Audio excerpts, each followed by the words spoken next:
Hey y'all, welcome to Music for the Average Joe. Let's talk about soloing using chord tones. This is an exciting one for me, as all of these have been, because it was very crucial for me when I first started playing and got comfortable with the basics. I wanted to learn how to compose my own melodies in solo. So I learned a few scales. I learned the major and minor pentatonic scale and the major scale, and I think that's a great place to start. But for me, the next level was learning which notes each chord is composed of, so that when I'm playing over a chord progression, I know which notes I can land on and which notes maybe wouldn't sound so appealing to land on. So today I have a couple exercises for us. We're going to learn a melody also, and then on Patreon we're going to do a deeper dive, look at extensions, and also a few more exercises. I'm always giving disclaimers on this channel, and I try to talk as little as possible. But I don't want you to feel like you have to be beholden to any of the stuff that I tell you, and I want to try to really give you my philosophies on music.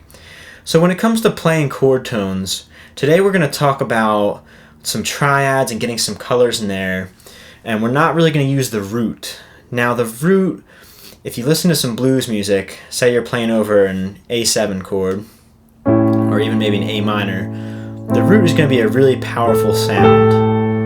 Especially if you're coming back home to that A minor or A7, playing the root is really going to it's going to sound good. But today, and in jazz music a lot, the root isn't really the first note that you would think to land on. It doesn't really give you as much color as some of these other ones. So just bear that in mind. The root is going to sound good. Listen to blues, listen to them bending the guitar notes up to the root. Whew, that's some feeling right there. But today we are just going to look at these colors, and I'm going to talk about triads a little bit, and without talking too much. You know, triads aren't just the simple three-note chords that we know. Okay, they are, but they can be applied in a million different ways. So what we're going to do today, I got a progression for us. It's 4 chords. And of course there's a major 7 chord, there's 2 minor 7 chords, and then there's a dominant 7 chord. So the 3 main types of chords we're going to work on. And we're going to talk about which triads to play over these. And then of course on Patreon we'll talk about other triads to play to get other colors. So we'll start with a C major. And so of course C is our root. And then the other 3 notes that we have in that chord are going to be E, G, and B.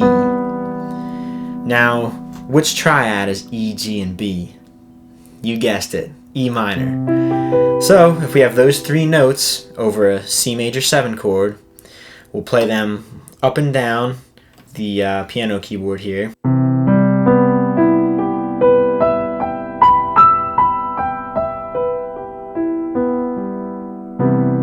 And that's a good way. That's called an arpeggio when we play the notes of a chord but not all together. We play them as single notes.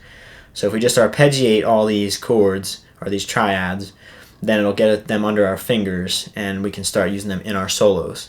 So our next chord is going to be A minor. So after A, which is the root, we have a C, an E, and a G. Now it's a C major triad, right? So let's play that up and down the keyboard here.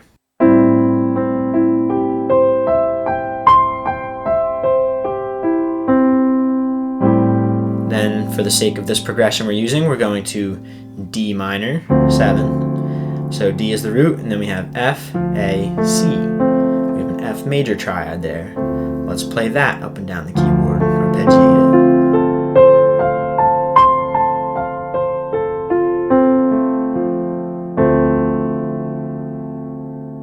it. Lastly, we'll have a G7 chord, dominant 7. So G is the root. And then besides that we have B, D, and F. That's going to be a half diminished chord. So we're going to play that up and down the keyboard.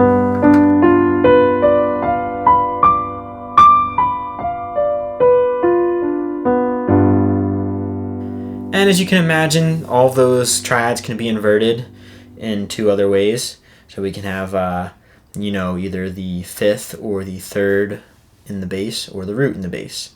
But you can explore that on your own. For now, let's move on here. So I'm just going to play these chords, and we're going to try and do this in time. So I'll play the C major 7 chord, and then just as quarter notes, to start at least, we're going to play the triad. We're going to arpeggiate that triad, and then hopefully without stopping in between the chords, we're just going to keep on going through these arpeggios.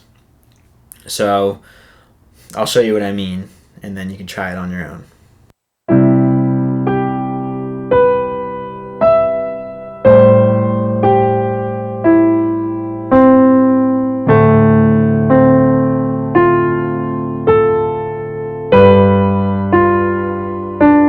Just like that, quarter notes, and you can go slower than that if you like.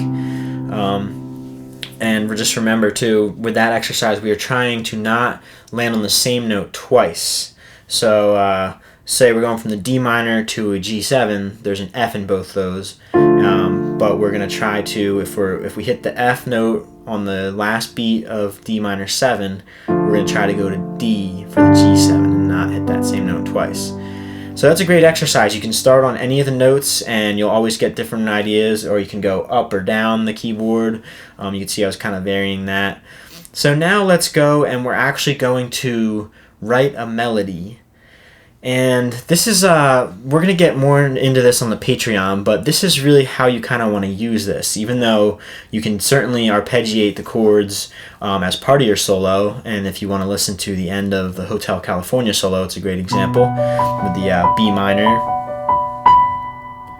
that kind of idea. So it's a specific sound, but it's more about knowing which notes are in these chords. And then, you know, you can pick and choose when you want to use the arpeggios and when you want to use the scales. So when we have scales, arpeggios, and then we know the notes that are in the chords, then we start to really put together some really cool, colorful ideas. So let me show you, I'll play it really slow. I'll just show you this melody that I created, and then I will walk you through it, and we can kind of talk about the different tones we're using.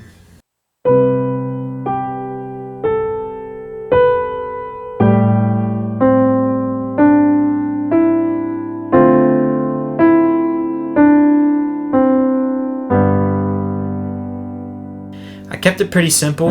It's mostly quarter notes, and I think that's a good place to start if you're working on these. Always practicing slow and really getting the stuff down before you speed it up.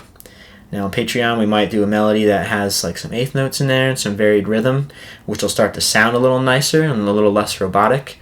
But again, this is where we're starting to practice.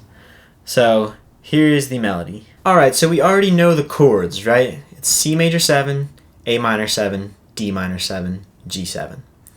So we're going to start on our chord tone B, which is the 7th of C major 7. And I'm just going to do a really small scalar idea here. So we're going to go B, G, A, B.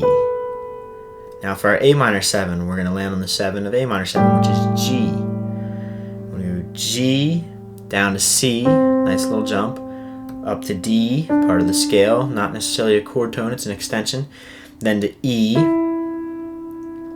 and then right next to E is that F note, which is the 3rd of D minor 7. Perfect, so we'll hit that, and then we're going to go down to E, chord tone, or extension, then D, which is the root, C, the 7, and then for G7 we're going to hit that B, and we're just going to rest on that until we get to beat 4. We're going to hit G to repeat the progression back to C. So maybe pause the video or rewind it, get that specific order of notes under your fingers, and let's just try it really slow together. 1, 2, 3, 4. 1, 2, 3, 4. 1, 2, 3, 4. 1, 2, 3, 4. 1, 2, 3, 4. 1. Nice work. So I would try maybe speeding that up on your own. And that is all for today. Again, join me on Patreon. We're going to dive a lot deeper into that, and the extensions are when you start getting some real beautiful stuff like this. So just some additional colors.